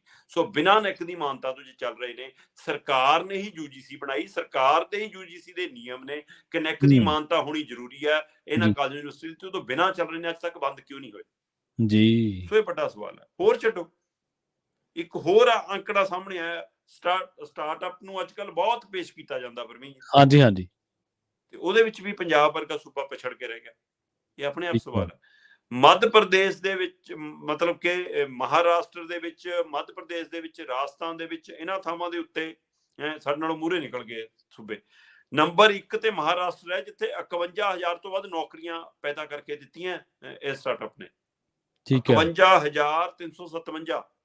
ਹੋਰ ਛੱਡੋ, ਕਰਨਾਟਕਾ ਵਰਗੇ ਸੂਬੇ ਦੇ ਵਿੱਚ 24,000 ਤੋਂ ਵੱਧ ਨੇ, ਗੁਜਰਾਤ ਦੇ ਵਿੱਚ 23,000 ਤੋਂ ਵੱਧ, ਯੂਪੀ ਦੇ ਵਿੱਚ ਸਟਾਰਟਅਪ ਦੇ ਰਾਹੀਂ 22,970 ਦੇ ਕਰੀਬ ਨੌਕਰੀਆਂ ਪੈਦਾ ਹੋਈਆਂ। ਇਹ ਤੋਂ ਬਾਅਦ ਹਰਿਆਣਾ ਵੀ ਸਭ ਤੋਂ ਅੱਗੇ ਆ, 13,000 ਦੇ ਕਰੀਬ। ਤੇ ਪੰਜਾਬ 'ਚ ਪਤਾ ਵੀ ਕਿੰਨੀਆਂ ਨੇ ਜੀ? 2308 ਜੀ। ਸੋ ਇਹ ਪੰਜਾਬ ਸਰਕਾਰ ਦੇ ਮੂਹਰੇ ਵੀ ਸਵਾਲ ਖੜਾ ਹੋਇਆ। ਇੱਕ ਪਾਸੇ ਮਹਾਰਾਸ਼ਟਰ 51,000 ਨੌਕਰੀਆਂ ਦੇ ਰਿਹਾ ਹੈ ਨਾ, ਗੁਜਰਾਤ ਵਰਗਾ ਵੀ ਸੂਬਾ 23,000, 24,000 ਦੇ ਕਰੀਬ ਦੇ ਰਿਹਾ, ਤੇ ਪੰਜਾਬ 2,300 ਦੇ ਰਿਹਾ। 23,000 ਤੇ 2,300 ਦਾ ਫਰਕ ਦੇਖ ਲਓ ਕਿੰਨਾ। ਸੋ ਉਧਰ ਦਾ 51,000 ਹੈ। ਸੋ ਇਸ ਲਈ ਕਈ ਮਾਮਲਿਆਂ 'ਚ ਅੰਕੜੇ ਸਾਹਮਣੇ ਆਏ ਨੇ। ਇਸੇ ਲੋਕ ਸਭਾ ਦੇ ਇਸੇ ਸੈਸ਼ਨ ਦੇ ਦੌਰਾਨ ਇੱਕ ਵਾਰ ਫਿਰ ਉਹ ਤੱਥ ਸਾਹਮਣੇ ਆਏ ਨੇ ਜਿਹੜੇ ਆਪਾਂ ਪਿਛਲੇ ਦਿਨ ਹੀ ਵਿਚਾਰੇ ਸੀ ਪ੍ਰਵੀਨ ਜੀ, ਕਿ ਪੰਜਾਬ ਦੇ ਕਿਸਾਨਾਂ ਦੇ ਸਿਰ ਤੇ ਕਰਜ਼ੇ ਦਾ ਬੋਝ, ਉਸ ਦੇ ਵਿੱਚ ਅਸੀਂ ਕਿਸ ਸਥਿਤੀ ਤੇ ਖੜੇ ਹਾਂ। ਉਹ ਅੰਕੜੇ ਫਿਰ ਦੁਬਾਰਾ ਸਾਹਮਣੇ ਆਏ ਨੇ ਕਿ ਉਹ ਕਹਿੰਦੇ ਜੀ ਆਂਧਰਾ ਪ੍ਰਦੇਸ਼, ਕੇਰਲਾ, ਪੰਜਾਬ ਵਰਗੇ ਸੂਬੇ ਕਿਸਾਨੀ ਕਰਜ਼ੇ ਹੇਠ ਦਬ ਕੇ ਮਰ ਰਹੇ ਨੇ। ਇਹ ਤੱਥ ਲੋਕ ਸਭਾ ਦੇ ਵਿੱਚ ਪੇਸ਼ ਆਏ ਕਿ ਕਿਸਾਨ ਤੇ ਔਸਤਨ 2.45 ਲੱਖ ਦਾ ਕਰਜ਼ਾ ਬਕਾਇਆ ਆਂਧਰਾ ਪ੍ਰਦੇਸ਼ 'ਚ, ਨੰਬਰ 1 ਸੂਬਾ ਜੀ। ਇਸੇ ਤਰ੍ਹਾਂ ਇਹ ਤੋਂ ਬਾਅਦ ਕੇਰਲਾ ਦਾ ਨੰਬਰ ਆਉਂਦਾ 2,42,000 ਰੁਪਇਆ ਹਰ ਕਿਸਾਨ ਦੇ ਸਿਰ ਤੇ ਕਰਜ਼ਾ ਖੜਾ। ਇਸ ਤੋਂ ਬਾਅਦ ਪੰਜਾਬ ਦਾ ਨੰਬਰ ਆਉਂਦਾ ਤੀਏ ਨੰਬਰ ਤੇ 2,03,000 ਦੇ ਕਰੀਬ, 2 ਲੱਖ ਦਾ ਕਰਜ਼ਾ ਹਰ ਕਿਸਾਨ ਪਰਿਵਾਰ ਦੇ ਸਿਰ ਤੇ ਖੜਾ। ਇਹ ਤੋਂ ਬਾਅਦ ਚੌਥੇ ਨੰਬਰ ਤੇ ਹਰਿਆਣਾ ਆਉਂਦਾ 1,82,000। ਇਹ ਅੰਕੜੇ ਆਪਾਂ ਕੁਝ ਦਿਨ ਪਹਿਲਾਂ ਵਿਚਾਰ ਚੁੱਕੇ ਆ, ਇਹ ਹੁਣ ਲੋਕ ਸਭਾ 'ਚ ਸਰਕਾਰ ਵਾਲੇ ਪੱਖ ਤੋਂ ਸਾਹਮਣੇ ਆਏ ਨੇ। ਸੋ ਇਹ ਸਥਿਤੀ ਹੈ। ਖੁਦਕੁਸ਼ੀਆਂ ਦੇ ਵਿੱਚ ਵੀ ਸਾਡੀ ਸਥਿਤੀ ਇਹੀ ਬਣੀ ਹੋਈ ਆ। ਸਭ ਤੋਂ ਵੱਧ ਵਿਦਿਆਰਥੀ ਦੇਸ਼ ਖੁਦਕੁਸ਼ੀਆਂ ਕਰ ਰਹੇ ਨੇ। 35,950 ਵਿਦਿਆਰਥੀਆਂ ਨੇ ਪਿਛਲੇ 3 ਸਾਲਾਂ 'ਚ ਦੇਸ਼ ਖੁਦਕੁਸ਼ੀ ਕਰ ਲਈ। ਇਸ ਤੋਂ ਬਾਅਦ 31,000 ਤੋਂ ਵੱਧ ਕਿਸਾਨਾਂ ਨੇ ਖੁਦਕੁਸ਼ੀ ਕਰ ਲਈ। ਸੋ ਵਿਦਿਆਰਥੀ ਤੇ ਕਿਸਾਨਾਂ ਦੀ ਮਾਨਸਿਕਤਾ ਨੂੰ ਕਿਉਂ ਨਹੀਂ ਸਰਕਾਰਾਂ ਸਮਝ ਪਾ ਰਹੀਆਂ? ਇੱਕ ਅੰਨਦਾਤਾ ਤੇ ਇੱਕ ਭਵਿੱਖ ਦੇ ਨਿਰਮਾਣ ਲਈ ਵਿਦਿਆਰਥੀ ਹੈ, ਇਹਨੇ ਭਵਿੱਖ ਸਾਹਮਣਾ। ਸੋ ਇਸ ਲਈ ਕਾਲਜਾਂ ਦੇ ਹਵਾਲੇ ਨਾਲ ਵੱਡਾ ਸਵਾਲ ਖੜਾ ਹੈ ਕਿ ਯੂਨੀਵਰਸਿਟੀਆਂ, ਕਾਲਜ, ਕੋਚਿੰਗ ਸੈਂਟਰ ਜੇ ਬਿਨਾਂ ਮਾਨਤਾ ਤੋਂ ਚੱਲਦੇ ਨੇ, ਮਤਲਬ ਬੱਚਿਆਂ ਦਾ ਉਹ ਮਾਨਸਿਕ ਵਿਕਾਸ ਨਹੀਂ ਕਰ ਪਾਉਂਦੇ, ਜਿਹਦੇ ਵਿੱਚੋਂ ਖੁਦਕੁਸ਼ੀਆਂ ਤੱਕ ਦਾ ਰਾਹ ਨਿਕਲਦਾ ਕਿ 35,000 ਬੱਚੇ, 35,950 ਬੱਚੇ ਪਿਛਲੇ 3 ਸਾਲਾਂ 'ਚ ਖੁਦਕੁਸ਼ੀਆਂ ਕਰ ਜਾਣ ਤੇ ਯੂਨੀਵਰਸਿਟੀਆਂ, ਕਾਲਜ ਪੈਸੇ ਇਕੱਠੇ ਕਰਨ, ਪਰ ਮਾਨਤਾ ਹੈ ਨਹੀਂ ਜੀ। ਸ਼ਰਮਾ ਜੀ, ਤੁਸੀਂ ਇਸ ਖਬਰ ਦੇ ਵਿੱਚ ਜ਼ਿਕਰ ਕੀਤਾ ਸਿੱਖਿਆ ਮੰਤਰੀ ਦਾ, ਕਿ ਸਿੱਖਿਆ ਮੰਤਰੀ ਕੀ ਕਰ ਰਿਹਾ, ਉਹਦੇ ਨਾਲ ਦੀ ਜਿਹੜੀ ਉਹਦੇ ਵਿਭਾਗ ਦੀ ਬਿਊਰੋਕ੍ਰੇਸੀ ਹੈ ਉਹ ਕੀ ਕਰ ਰਹੀ ਹੈ, ਬਿਊਰੋਕਰੈਟਸ ਕੀ ਕਰ ਰਹੇ ਨੇ, ਕਿ ਉਹਨਾਂ ਕੋਲ ਇੰਨੀ ਵੀ ਫੁਰਸਤ ਨਹੀਂ ਹੈ ਕਿ ਉਹ ਚੈੱਕ ਕਰ ਲੈਣ। ਅਗਲੀ ਜਿਹੜੀ ਖਬਰ ਆ ਉਹ ਵੀ ਇਸੇ ਤਰ੍ਹਾਂ ਦਾ ਇੱਕ ਇਸ਼ਾਰਾ ਕਰਦੀ ਹੈ। ਮੈਨੂੰ ਯਾਦ ਹੈ ਜਦੋਂ ਜੀਰੇ ਦਾ ਮੋਰਚਾ ਲੱਗਿਆ ਹੋਇਆ ਸੀਗਾ, ਹੁਣ ਵੀ ਲੱਗਿਆ ਹੋਇਆ, ਕਈ ਲੋਕਾਂ ਨੂੰ ਲੱਗਦਾ ਕਿ ਸ਼ਾਇਦ ਖਤਮ ਹੋ ਗਿਆ, ਪਰ ਇਸ ਤਰ੍ਹਾਂ ਨਹੀਂ ਹੈ। ਇਸੇ ਦਰਮਿਆਨ ਜਿਸ ਦਿਨ ਕਿਸਾਨਾਂ ਤੇ ਲਾਠੀ ਚਾਰਜ ਹੋਇਆ ਤੇ ਇਹ ਉਦੋਂ ਜੀ ਇੱਕ ਮੰਤਰੀ ਨੇ ਇਹਨਾਂ ਦੇ, ਅਮਨ ਅਰੋੜਾ, ਉਹਨਾਂ ਦੀ ਇੱਕ ਬਾਈਟ ਆਈ ਸੀ, ਕਹਿੰਦੇ ਕਿ ਧਰਨਾ ਗੈਰ ਕਾਨੂੰਨੀ ਹੈ। ਧਰਨਾ ਗੈਰ ਕਾਨੂੰਨੀ ਦਿਖਦਾ ਹੈ, ਪਰ ਜਿਹੜੇ ਲੋਕ ਹੱਕ ਮੰਗ ਰਹੇ ਨੇ ਉਹ ਨਹੀਂ ਦਿਖਦੇ। ਤੇ ਹੁਣ ਉਹੀ ਗੱਲ ਇੱਥੇ ਲਾਗੂ ਹੁੰਦੀ ਹੈ ਕਿ ਇਹ ਗੱਲ ਸੱਚ ਹੈ ਕਿ ਪੰਜਾਬ ਦੇ ਵਿੱਚ 22% ਜਿਹੜੇ ਉਦਯੋਗ ਹੈ ਉਹ ਵਾਤਾਵਰਨ ਦੀਆਂ, ਨਿਯਮਾਂ ਦੀਆਂ ਜਿਹੜੀਆਂ ਧੱਜੀਆਂ ਉਹ ਉਡਾ ਰਹੇ ਨੇ, ਤੇ ਜਿਨ੍ਹਾਂ ਨੂੰ ਧਰਨਾ ਗੈਰ ਕਾਨੂੰਨੀ ਲੱਗਦਾ ਤੇ ਉਹਨਾਂ ਨੂੰ ਇਹ ਜਿਹੜੇ ਉਦਯੋਗ ਨੇ ਇਹ ਨਹੀਂ ਦਿਖਦੇ। ਸ਼ਰਮਾ ਪ੍ਰਮੀਨ ਜੀ, ਤੁਹਾਡੀ ਗੱਲ ਦਰੁਸਤ ਹੈ ਕਿ ਜਿਹੜਾ 22% ਦਾ ਅੰਕੜਾ ਹੈ ਜੀ, ਇਹ ਸਰਕਾਰੀ ਤੌਰ ਤੇ ਪਾਇਆ ਗਿਆ ਕਿ 22% ਪੰਜਾਬ ਦੇ ਵਿੱਚ ਉਦਯੋਗ ਵਾਤਾਵਰਨ ਨਿਯਮਾਂ ਦਾ ਪਾਲਣ ਨਹੀਂ ਕਰਦੇ, ਵਾਤਾਵਰਨ ਨਿਯਮਾਂ ਦੀਆਂ ਧੱਜੀਆਂ ਉਡਾਉਂਦੇ ਨੇ, ਸਾਡੀ ਆਬੋ ਹਵਾ, ਪਾਣੀ ਸਾਰਾ ਕੁਝ ਪ੍ਰਦੂਸ਼ਿਤ ਕਰ ਰਹੇ ਨੇ, ਜਿਹਦੇ ਕਾਰਨ ਪਸ਼ੂ, ਪੰਛੀ, ਜੀਵ, ਫਸਲਾਂ ਤੇ ਵਿਅਕਤੀ ਜਾਨਾਂ ਵੀ ਜਾ ਰਹੀਆਂ ਤੇ ਕੈਂਸਰ ਵਰਗੇ ਰੋਗ ਵੀ ਵੱਧ ਰਹੇ ਨੇ। ਪਰ ਇਹ ਸਰਕਾਰੀ ਅੰਕੜਾ ਵੀ 22% ਹੈ। ਇਹ ਤਾਂ ਸੱਚਾ ਹੈ ਹੀ ਹੈ, ਸੱਚਾਈ ਇਹ ਤੋਂ ਵੀ ਕਿਤੇ ਵੱਡੀ ਹੈ ਜੀ। ਸੋ ਇਹ ਵੀ ਮਾਮਲਾ ਇਸੇ ਬਜਟ ਸੈਸ਼ਨ ਜਿਹੜਾ ਭਾਰਤੀ ਸੰਸਦ 'ਚ ਚੱਲ ਰਿਹਾ, ਉਸ ਬਜਟ ਸੈਸ਼ਨ ਦੇ ਦੌਰਾਨ ਹੀ ਇਹ ਤੱਥ ਸਾਹਮਣੇ ਆਏ ਨੇ। ਇਸੇ ਹਵਾਲੇ ਨਾਲ ਇਹ ਗੱਲ ਸਾਹਮਣੇ ਕਿ NGT ਦੇ ਅੰਕੜੇ ਨੇ ਕਿ NGT ਕਹਿ ਰਹੀ ਹੈ ਕਿ ਪੰਜਾਬ ਦੇ ਅੰਦਰ 22% ਉਦਯੋਗ ਨੇ ਜਿਹੜੇ ਹੈ ਨਾ, ਉਹ ਬਿਨਾਂ ਮਤਲਬ ਕਿ ਇਹੋ ਜਿਹੇ ਨਿਯਮ ਨੇ ਜਿਹੜੇ ਪਾਲਣਾ ਹੀ ਨਹੀਂ ਕਰਦੇ ਵਾਤਾਵਰਨ ਦੇ, ਜਿਨ੍ਹਾਂ ਦੇ ਉੱਤੇ ਪਰ ਉਹ ਨਾਲ ਉਹ ਕਹਿੰਦੇ ਕਿ ਸੂਬਾ ਸਰਕਾਰਾਂ ਕਾਰਵਾਈ ਵੀ ਨਹੀਂ ਕਰਦੀਆਂ। ਸੋ ਠੀਕ ਹੈ। ਇਸ ਹਵਾਲੇ ਨਾਲ ਜਦੋਂ ਮੈਂ ਦੇਖ ਰਿਹਾ ਤਾਂ ਹੈਰਾਨੀ ਵਾਲੀ ਗੱਲ ਹੋਊਗੀ ਪ੍ਰਵੀਨ ਜੀ, ਪੰਜਾਬ ਦੇ ਵਿੱਚ ਕਹਿੰਦੇ ਕਿ 25,374 ਕੁੱਲ ਉਦਯੋਗ ਨੇ, ਜੀ, ਇਕਾਈਆਂ ਨੇ ਜਿਹੜੀਆਂ, ਜੀ। ਇਹਦੇ ਵਿੱਚੋਂ 2906 ਇਕਾਈਆਂ ਬੰਦ ਹੋ ਚੁੱਕੀਆਂ ਨੇ। ਠੀਕ ਹੈ। ਠੀਕ, ਇਹਨਾਂ ਨੂੰ ਬਾਹਰ ਕੱਢ ਦੋ। ਫਿਰ ਪਿੱਛੇ ਬਚੀਆਂ 22,468। ਜੀ। 22,468 ਦੇ ਵਿੱਚੋਂ 6293 ਮਤਲਬ 6300 ਕੰਪਨੀਆਂ, 6300 ਉਦਯੋਗ, 6300 ਇਕਾਈਆਂ ਬਿਲਕੁਲ ਵੀ ਨਿਯਮਾਂ ਦੀ ਪਾਲਣਾ ਨਹੀਂ ਕਰਦੀਆਂ। ਸੋ ਜੀ। ਆ 6293 ਤਾਂ ਐਨਜੀਟੀ ਕਹਿ ਰਿਹਾ। ਐਨਜੀਟੀ ਵੀ ਉਹੀ ਜਿਹਾ ਹੀ ਹੈ ਜਿਹੋ ਜਿਹਾ ਪੋਲਿਊਸ਼ਨ ਕੰਟਰੋਲ ਬੋਰਡ ਹੈ ਜੀ। ਇਹ ਦੇਸ਼ ਪੱਧਰ ਤੇ ਬਸ ਥੋੜਾ ਜਿਹਾ ਇੰਨਾ ਕਿ ਫਰਕ ਹੈ। ਸੋ ਇਸ ਲਈ ਇਹਦੇ ਹਵਾਲੇ ਨਾਲ ਕਿ ਫਿਰ ਪੰਜਾਬ ਦੇ ਵਿੱਚ ਜਿਹੜੇ 6293 ਉਦਯੋਗ ਨਹੀਂ ਪਾਲਣਾ ਕਰਦੇ, ਜਿਹਨੂੰ ਐਨਜੀਟੀ ਵੀ ਕਹਿੰਦਾ, ਜੀ। ਉਹ ਚੱਲਦੇ ਕਿਵੇਂ ਰਹੇ? ਉਹ ਚੱਲ ਕਿਵੇਂ ਰਹੇ ਨੇ? ਫਿਰ ਉਹੀ ਪੋਲਿਊਸ਼ਨ ਕੰਟਰੋਲ ਬੋਰਡ, ਉਹੀ ਕੈਪਟਨ ਅਮਰਿੰਦਰ ਸਿੰਘ, ਉਹੀ ਸੁਖਬੀਰ ਬਾਦਲ ਤੇ ਪ੍ਰਕਾਸ਼ ਸਿੰਘ ਬਾਦਲ, ਤੇ ਉਹੀ ਫਿਰ ਚਰਨਜੀਤ ਚੰਨੀ, ਤੇ ਉਹੀ ਫਿਰ ਭਗਵੰਤ ਮਾਨ ਮਾਸਟਰ ਜੀ ਦਾ ਮੁੰਡਾ, ਕਿੱਥੇ ਨੇ ਉਹ? ਸੋ ਇਹ 6293 ਉਦਯੋਗ, ਅਸੀਂ ਪਿਛਲੇ ਦਿਨਾਂ ਤੋਂ ਲਗਾਤਾਰ ਆਪਾਂ ਗੱਲ ਕਰ ਰਹੇ ਹਾਂ ਕਿ ਚਾਹੇ ਬੁੱਢਾ ਦਰਿਆ ਹੋਵੇ, ਚਾਹੇ ਗੰਦਲਾ ਮਤਲਬ ਕਿ ਪਾਣੀ ਸਾਡਾ ਸਤਲੁਜ ਹੋਵੇ, ਚਾਹੇ ਉਹ ਤੋਂ ਅੱਗੇ ਫਿਰ ਅਬੋਹਰ, ਫਾਜ਼ਿਲਕਾ ਤੇ ਗੰਗਾਨਗਰ ਤੱਕ ਜਾਂਦਾ ਉਹ ਜ਼ਹਿਰ ਹੋਵੇ, ਜਿਹਦੇ ਕਾਰਨ ਸਾਰਾ ਪੋਲਿਊਸ਼ਨ, ਕੈਂਸਰ ਵਰਗੇ ਰੋਗ ਹੋ ਰਹੇ ਨੇ। ਪਰ ਹੁਣ ਤਾਂ ਇਹ ਤੱਥ ਆ ਰਹੇ ਨੇ ਕਿ ਭਾਖੜਾ ਡੈਮ ਤੋਂ ਨਿਕਲਦੇ ਹੀ ਪਾਣੀ ਗੰਦਲਾ ਸ਼ੁਰੂ ਹੋ ਜਾਂਦਾ ਜੀ। ਸੋ ਇਸ ਲਈ ਆਹ ਅੰਕੜੇ ਮੈਂ ਤੁਹਾਡੇ ਸਾਹਮਣੇ ਰੱਖਦਾ। ਇੱਕ ਸਵਾਲ ਆਇਆ, ਬਲਬੀਰ ਸਿੰਘ ਸਿੰਚੇਵਾਲ ਹੋਰਾਂ ਨੇ ਸਵਾਲ ਕੀਤਾ ਜੀ, ਤੇ ਇਹ ਵੱਖਰੀ ਗੱਲ ਹੈ ਕਿ ਆਪ ਉਹ ਜਦੋਂ ਪਾਣੀਆਂ ਦੇ ਮਸਲਾ ਆਇਆ, ਜੀਰੇ ਵਾਲਾ ਮਸਲਾ, ਤਦ ਉਹਦੇ ਤੇ ਉਹ ਮਤਲਬ ਕੰਨੀ ਕਤਰਾ ਗਏ, ਤੇ ਉਸ ਦੇ ਉੱਤੇ ਉਹਨਾਂ ਦੇ ਉਮਰ ਭਰ ਹੁਣ ਉਹ ਸਵਾਲ ਤਾਂ ਰਹਿਣਾ ਹੀ ਰਹਿਣਾ ਹੈ। ਪਰ ਇੱਥੇ ਉਹਨਾਂ ਦਾ ਸਵਾਲ ਸੀਗਾ ਇਹ, ਤੇ ਉਹਦੇ ਜਵਾਬ ਦੇ ਵਿੱਚ ਕੇਂਦਰੀ ਮੰਤਰੀ ਨੇ ਜਿਹੜੇ, ਉਹ ਉਹਨਾਂ ਦੇ ਹਵਾਲੇ ਨਾਲ ਫਿਰ ਇਹ ਜਵਾਬ ਆਇਆ ਜੀ। ਉਹ ਕਹਿੰਦੇ ਕਿ ਨਹੀਂ ਜੀ, ਜਿਹੜੇ ਮਤਲਬ ਕਿ ਸਾਡੇ ਦੇਸ਼ ਦੇ ਵਿੱਚ ਐਨਜੀਟੀ ਦੇਖਦੀ ਆ, ਉਹਦੇ ਹਵਾਲੇ ਨਾਲ ਉਹ ਕਹਿੰਦੇ ਸਾਡੇ ਕੋਲੇ ਅੰਕੜੇ ਪਏ ਨੇ, ਅਸੀਂ ਇੰਨੇ ਉਦਯੋਗ ਬੰਦ ਕਰਾਏ ਨੇ, ਇੰਨਿਆਂ ਨੂੰ ਕਾਰਨ ਦੱਸੋ ਨੋਟਿਸ ਜਾਰੀ ਕੀਤਾ। ਉਹਦੇ ਵਿੱਚੋਂ ਅੰਕੜੇ ਦਿੰਦੇ ਨੇ, ਕਹਿੰਦੇ ਜੀ ਦੇਸ਼ ਦੇ ਵਿੱਚ ਜਿਹੜੇ ਕੁੱਲ ਉਦਯੋਗ ਨੇ ਉਹਨਾਂ ਦੇ ਹਵਾਲੇ ਨਾਲ ਵੀ ਅਸੀਂ ਕਹਿੰਦੇ ਹਾਂ ਕਿ ਅਸੀਂ 4,452 ਯੂਨਿਟ ਤਾਂ ਬੰਦ ਕਰਾਤੇ। ਠੀਕ ਹੈ। ਤੇ ਇਹ ਤੋਂ ਵੱਧ ਕਿੰਨਿਆਂ ਨੂੰ ਅਸੀਂ ਕਾਨੂੰਨੀ ਕਾਰਵਾਈ ਲਈ ਨੋਟਿਸ ਭੇਜ ਦਿੱਤਾ ਹੈ ਨਾ, ਇਕਾਈਆਂ ਖਿਲਾਫ ਕਾਰਵਾਈ ਸ਼ੁਰੂ, ਕਹਿੰਦੇ 1752 ਇਕਾਈਆਂ ਖਿਲਾਫ ਅਸੀਂ ਕਾਰਵਾਈ ਸ਼ੁਰੂ ਕੀਤੀ। ਉਹ ਕਹਿੰਦੇ ਜੀ ਇਸ ਮੌਕੇ ਪੰਜਾਬ ਦੇ ਵਿੱਚ 6293 22.34% ਜਿਹੜੇ ਨੇ, ਜਿਹੜੇ ਨਿਯਮਾਂ ਦੀ ਪਾਲਣਾ ਨਹੀਂ ਕਰਦੇ। ਜਦੋਂ ਕਿ ਇਹ ਸਵਾਲ ਹੁਣ ਇੱਥੇ ਵੱਡਾ ਜਿਹੜਾ ਕਿ ਪੇਚ ਫਸਦਾ ਪ੍ਰਵੀਨ ਜੀ, ਉਹ ਸਮਝਣ ਦੀ ਲੋੜ ਹੈ। ਜਦੋਂ ਕਿ ਸਾਡੇ ਪੰਜਾਬ ਦੇ ਗਵਾਂਢੀ ਸੂਬੇ ਦੇ ਵਿੱਚ ਉਹੀ ਐਨਜੀਟੀ ਨੇ ਰਿਪੋਰਟ ਦਿੱਤੀ ਆ, ਉਸੇ ਸੰਸਦ 'ਚ ਸਵਾਲ ਦਾ ਜਵਾਬ ਆਇਆ ਕਿ ਸਾਡਾ ਗਵਾਂਢੀ ਸੂਬਾ ਜਿਹੜਾ ਹਰਿਆਣਾ, ਉੱਥੇ 1.50%, ਮਤਲਬ ਸਿਰਫ 1.5%, 100 ਪਿੱਛੇ 2 ਉਦਯੋਗ ਵੀ ਨਹੀਂ ਅਜਿਹੇ, ਉਹ ਕਹਿੰਦੇ 1.5% ਉਦਯੋਗ ਨੇ ਜਿਹੜੇ ਨਿਯਮਾਂ ਦਾ ਪਾਲਣਾ ਨਹੀਂ ਕਰਦੇ। ਸਾਡੇ ਨਾਲੋਂ ਵੱਧ ਉਦਯੋਗ ਲੱਗਿਆ ਹੋਇਆ ਇਸ ਸਮੇਂ ਹਰਿਆਣਾ 'ਚ। ਠੀਕ ਹੈ। ਤੇ ਪਰ ਉੱਥੇ ਕਹਿੰਦੇ 1.5% ਉਦਯੋਗ ਹੈ ਸਿਰਫ ਜਿਹੜਾ ਨਿਯਮਾਂ ਦਾ ਪਾਲਣ ਨਹੀਂ ਕਰਦਾ। ਹਿਮਾਚਲ ਸਾਡਾ ਇੱਕ ਹੋਰ ਗਵਾਂਢੀ ਸੂਬਾ, ਉੱਥੇ ਕਹਿੰਦੇ 3% ਉਦਯੋਗ ਆ ਜਿਹਾ ਸਿਰਫ ਜਿਹੜਾ ਨਿਯਮਾਂ ਦੀ ਪਾਲਣਾ ਨਹੀਂ ਕਰਦਾ। ਤੇ ਪੰਜਾਬ 'ਚ 22%। ਤੇ ਪਰ ਇਹਦੇ ਨਾਲੋਂ ਵੀ ਜ਼ਿਆਦਾ ਭਿਆਨਕ ਸਥਿਤੀ ਆ। ਉਹ ਤੋਂ ਬਿਨਾਂ ਵੀ ਸਰਟੀਫਿਕੇਟ ਕਿਵੇਂ ਬਣਦੇ ਨੇ, ਆਪਾਂ ਪਹਿਲਾਂ ਵੀ ਕਿੰਨੀ ਵਾਰ ਲੰਬਾ ਜ਼ਿਕਰ ਕੀਤਾ ਇਸ ਮਸਲੇ ਤੇ। ਇੱਥੋਂ ਹਿਸਾਬ ਲਾਇਆ ਜਾ ਸਕਦਾ ਕਿ ਮੇਰੇ ਕੋਲ ਕੁਝ ਅੰਕੜੇ ਸੀਗੇ ਜਿਹਦੇ ਹਵਾਲੇ ਨਾਲ ਉਹਨਾਂ ਨੇ ਇਹ ਤੱਥ ਸਾਹਮਣੇ ਲਿਆਂਦੇ ਕਿ ਦੇਸ਼ ਦੇ ਵਿੱਚ ਕੁੱਲ 4,90,000 ਉਦਯੋਗ ਹੈ ਪ੍ਰਵੀਨ ਜੀ। ਠੀਕ ਹੈ। 4,90,864 ਦੇ ਕਰੀਬ ਉਦਯੋਗ ਹੈ, ਜਿਹਦੇ ਵਿੱਚੋਂ ਕਹਿੰਦੇ 4,12,823 ਮਤਲਬ ਹੈ ਉਹ ਹੈ ਜਿਹੜਾ ਪਾਲਣਾ ਕਰਦਾ, ਤੇ 28,166 ਦੇ ਕਰੀਬ ਉਦਯੋਗ ਹੈ ਜਿਹੜਾ ਪਾਲਣਾ ਨਹੀਂ ਕਰਦਾ। 28,000 ਤੋਂ ਵੱਧ ਉਦਯੋਗ ਨੇ, ਜਿਸ ਚੋਂ 18,941 ਨੂੰ ਕਹਿੰਦੇ ਕਾਰਨ ਦੱਸੋ ਅਸੀਂ ਨੋਟਿਸ ਵੀ ਭੇਜ ਚੁੱਕੇ ਹਾਂ। ਸੋ ਪਰ ਜਦੋਂ ਇੱਧਰ ਹਵਾਲਾ ਪੰਜਾਬ ਦੇ ਹਵਾਲੇ ਨਾਲ ਆਉਂਦਾ ਹੈ ਕਿ ਭਾਈ ਪੰਜਾਬ 'ਚ ਕੁੱਲ 25,000 ਉਦਯੋਗ ਹੈ ਤੇ ਉਹਦੇ ਵਿੱਚੋਂ 2900 ਉਦਯੋਗ ਤੁਸੀਂ ਬੰਦ ਕਹਿੰਦੇ ਹੋ, ਚਲੋ ਬੰਦ ਹੋ ਗਿਆ, ਚਾਹੇ ਉਹ ਆਰਥਿਕ ਕਾਰਨਾਂ ਕਰਕੇ ਹੋਇਆ ਚਾਹੇ ਕਿਸੇ ਹੋਰ ਕਾਰਨਾਂ ਕਰਕੇ। 22,468 ਉਦਯੋਗ ਚੱਲਦਾ, ਜਿਹਦੇ ਵਿੱਚੋਂ 6,293 ਉਦਯੋਗ ਨਿਯਮ ਦੀ ਪਾਲਣਾ ਨਹੀਂ ਕਰਦਾ। ਮਤਲਬ 22% ਉਦਯੋਗ ਸਾਡੇ ਵਾਤਾਵਰਨ ਨੂੰ ਜ਼ਹਿਰੀ ਕਰ ਰਿਹਾ। ਸਰਕਾਰੀ ਅੰਕੜਾ ਹੈ, ਪਰ ਇਹਦੇ ਨਾਲੋਂ ਜ਼ਿਆਦਾ ਭਿਆਨਕ ਸਥਿਤੀ ਹੈ। ਪਰ ਉਹਦੇ ਨਾਲੋਂ ਫਿਕਰਮੰਦੀ ਵੱਡੀ ਇਹ ਖੜੀ ਆ ਕਿ ਇੱਥੇ ਵੀ ਸਵਾਲ ਉਹੀ ਆਉਂਦਾ, ਫਿਰ ਸਰਕਾਰਾਂ ਕੀ ਕਰਦੀਆਂ ਨੇ ਜਦੋਂ ਇਹ ਤੱਥ ਸਾਹਮਣੇ ਆਉਂਦਾ ਹੈ। ਐਨਜੀਟੀ ਕਹਿੰਦੀ ਕਿ ਪਰ ਇਹਦੇ ਬਾਵਜੂਦ ਵੀ ਸੂਬਿਆਂ ਦੀਆਂ ਸਰਕਾਰਾਂ ਉਹਨਾਂ ਦੇ ਉੱਤੇ ਗੌਰ ਨਹੀਂ ਕਰਦੀਆਂ, ਉਹਨਾਂ ਦੇ ਉੱਤੇ ਨਜ਼ਰਸਾਨੀ ਨਹੀਂ ਕਰਦੀਆਂ, ਉਹਨਾਂ ਨੂੰ ਚੈੱਕ ਨਹੀਂ ਕਰਦੀਆਂ। ਸੋ ਇਹ ਸਾਰੇ ਦੀ ਕੁਛ ਲਈ ਫਿਰ ਜੇਕਰ ਪੋਲਿਊਸ਼ਨ ਕੰਟਰੋਲ ਬੋਰਡ ਨੇ ਕੰਮ ਹੀ ਨਹੀਂ ਕਰਨਾ, ਫਿਰ ਉਹ ਅਸੀਂ ਚਿੱਟੇ ਹਾਥੀ ਕਰਨੇ ਕੀ ਨੇ? ਜੀ ਸ਼ਰਮਾ ਜੀ, ਬਿਲਕੁਲ ਜਦੋਂ ਕੰਮ ਹੀ ਨਹੀਂ ਕਰਨਾ ਫਿਰ ਉਹ ਕੱਢ ਕੇ ਉਹਨਾਂ ਨੂੰ ਜਿਹੜਾ ਕਰਨਾ ਕੀ, ਉਹਨਾਂ ਦਾ ਜਿਹੜੇ ਖਾਸ ਕਰਕੇ ਮਹਿਕਮੇ ਇਹਨਾਂ ਚੀਜ਼ਾਂ ਨਾਲ ਜੁੜੇ ਹੋਏ ਨੇ। ਸ਼ਰਮਾ ਜੀ ਇੱਕ ਗੱਲ ਜ਼ਰੂਰ ਦੱਸਿਓ ਛੋਟੀ ਜੀ ਕਿ ਜਿਹੜਾ ਐਨਜੀਟੀ ਹੈ, ਨੈਸ਼ਨਲ ਗ੍ਰੀਨ ਟ੍ਰਿਬਿਊਨਲ ਹੈ, ਇਹ ਸਿਰਫ ਹਦਾਇਤਾਂ ਹੀ ਕਰ ਸਕਦਾ ਜਾਂ ਆਪਣੇ ਪੱਧਰ ਤੇ ਵੀ ਕਿਸੇ ਇੰਡਸਟਰੀ ਨੂੰ ਨਹੀਂ, ਐਕਸ਼ਨ ਕਰ ਸਕਦਾ, ਐਕਸ਼ਨ ਲੈ ਸਕਦਾ ਹੈ, ਐਕਸ਼ਨ ਵੀ ਲੈ ਸਕਦਾ ਹੈ।